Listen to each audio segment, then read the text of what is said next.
if you wanted to create a new personal reality, a new life, then you would have to start thinking about what you've been thinking about and change it. You would have to become aware of your unconscious thoughts and observe them. Most people try to create a new personal reality as the same personality, and it doesn't work. You literally have to become someone else. If you want to change your life, you got to make a decision to change your life. And sitting around and waiting to feel ready is not the decision I want you to make. Yes or no. Make the binary code decision. Yes or no. It's a commitment. It's not a feeling. Commitments don't have nothing to do with your feelings. You do it because you're supposed to. So as you're looking at the choices that are before you, where you've got a path that's well-trodden, you've got a path that literally is invisible and won't become something until you step on it, you have to understand that that's what this life is meant to be, and that the only frustration that you will look back on with tremendous regret is knowing that you did what was easy, even though it wasn't you. You can do anything you want without limitation. Whatever it is that you decide you want to make come true in your life, you can do that. It is going to take an inhuman amount of work. You're going to have to be prepared to break yourself in half. You are going to have to learn more than anyone has ever learned. You're going to have to push yourself harder than anyone has ever asked you to push yourself before. You're going to go way beyond your breaking point. And why? Because as Malcolm X said, the future belongs to those who prepare for it today. In this life, to be successful, you always need to stay ready. Because your opportunity will come and go before you even know it. These are the moments, the opportunities that will come and pass us by. And it's about taking the time to prepare so we can capture the moment, so that we can win that very moment. Successful people know that if you stay ready, you don't need to get ready. You do not prepare to be against the world. You prepare to act reasonably within a chaotic world where not everybody is as well prepared as you are. The question is, will you do it for yourself?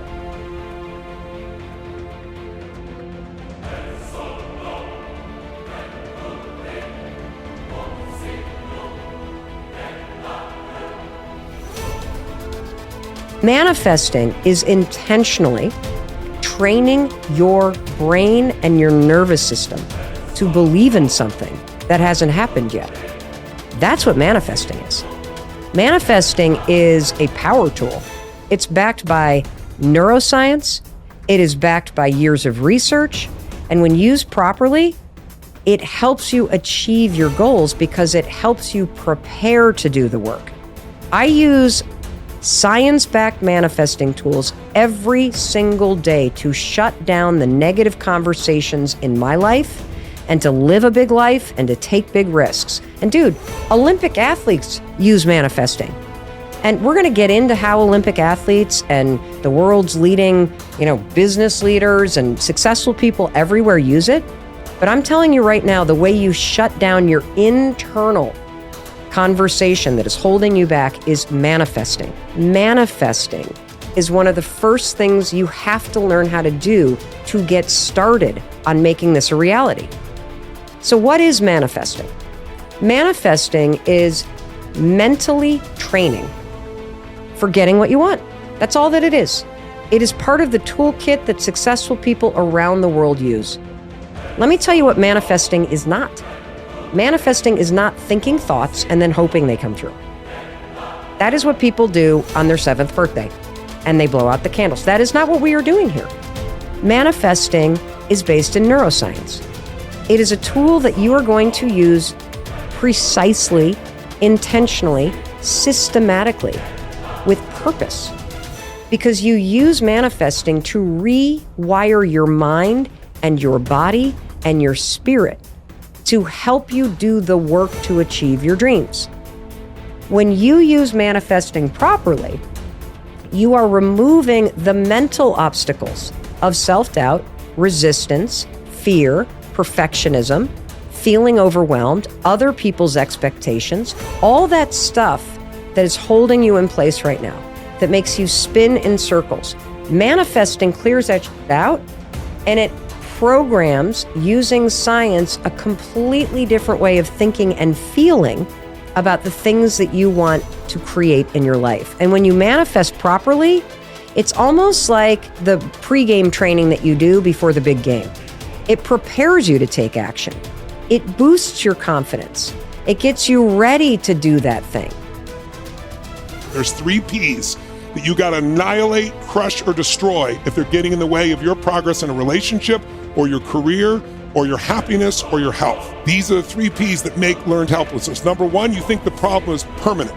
Once you've had enough disappointment, sometimes your brain doesn't want to get disappointed, so it's a permanent problem. Please write down, no problem is permanent, only your soul is permanent.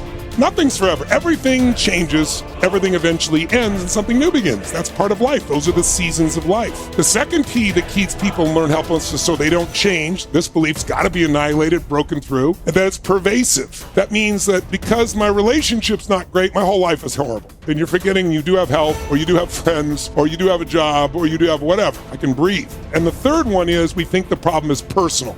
There's something wrong with me. And if you start believing that, it becomes self-fulfilling. You give up. See, I'm not good enough. I'm not beautiful enough. I'm not smart enough. I always screw it up. So those 3 P's got to be destroyed.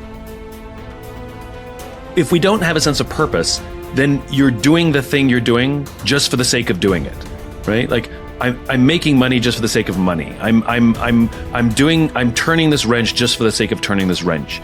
And when we do things that contribute to something else, contribute to something bigger, it gives our lives and our work meaning. And when we have a sense of meaning, when we have a sense of purpose, it does many, many things to us. It builds our self-confidence. It makes us better decision makers. It makes us better in relationships. And at the end of the day, it makes us enjoy our lives and find fulfillment in in our work. And I think so often, and I think there's a lot of people don't think about it this way. They don't think about what's the purpose of all of this. What's the reason I'm doing all of this? We usually default to, I got to pay my bills. Now, that's a function, because I was told to do it. Because everybody has to work, or because I'm just trying to, I want to make this company the biggest or the best. To what end? To what value? And so to truly understand purpose, I think, like I said, it sort of just has positive effects all over the place. In the real world, we miss. Sometimes by a lot, but we have to keep trying. The more we work on it, the better we get. The more shots we take, the more times we'll hit the target and the more good we'll do. When a philosopher, he said, is exhorting, persuading, rebuking, or discussing some aspect of philosophy, if the audience pour forth trite and commonplace words of praise in their enthusiasm and unrestraint, if they even shout, if they gesticulate, if they are moved and aroused and swayed by the charm of his words, by the rhythm of his phrases, and by certain rhetorical repetitions, then you may know that both the speaker and his audience are wasting their time, and that they are not hearing a philosopher speaking but a flute player performing. But this inner battle, as Martin Luther King Jr. would later call the Civil War between the North and South of our souls, rings true to any person with a shred of self-awareness. We have competing parts within us, and what matters in life is which side we choose to turn ourselves over to.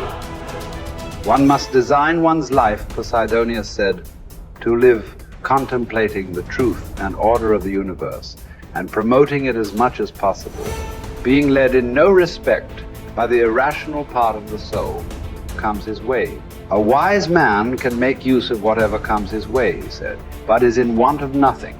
On the other hand, he said, nothing is needed by the fool, for he does not understand how to use anything, but he is in want of everything. There is no better definition of a Stoic.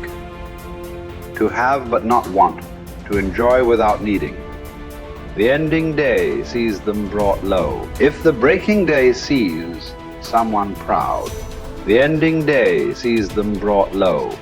No one should put too much trust in triumph. No one should give up hope of trials improving. Clotho mixes one with the other and stops fortune from resting, spinning every fate around. No one has had so much divine favor that they could guarantee themselves tomorrow. God keeps our lives hurtling on, spinning in a whirlwind,